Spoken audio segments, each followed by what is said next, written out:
सूर सूर नाही ते सुरी टोचल्यामुळे थोडं काय नाही झालं.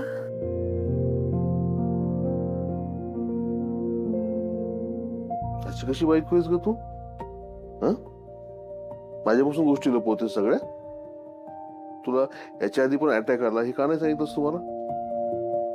अच्छा, म्हणजे तुला एकटीला सोडून जायचं होतं का मला? असं कसं करू शकतेस मम्मा तू ग? मला तुझी कटकर भुणभुण आयुष्यभर पाहिजे डोक्याला, त्याशिवाय नाही जमत मला. परत जर असं केलंस ना, माझ्या इतकं वाईट नाही. हा आत्ताच सांगतो. नको, इकडे ठेव. मुली कुठे आहेत? रागवलात ना त्यांच्यावर?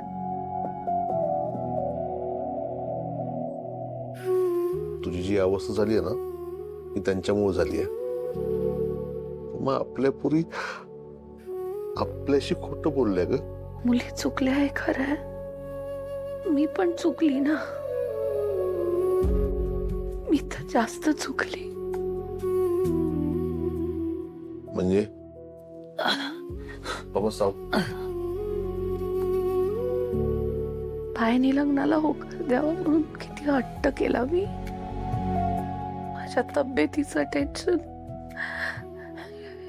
या सगळ्यामध्ये मन मारून होकार दिला त्यांनी.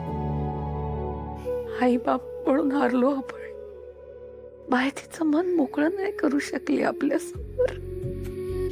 तिला काय हवंय हे तिच्या तोंडाने तिने कधीच आपल्याला सांगितलं नाही. तिला काय हवं असेल हे लहानपणापासून आपण ओळखत होतो ना. यावेळी नाही ओळखलं आपण, पण तिच्या बहिणींनी ओळखलं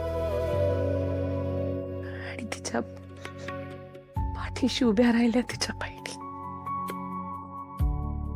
आई वडिलांच्या विरोधात का असेना बहिणीच्या सुखाचा विचार केला. कुठे मिळतात अशी मुलं?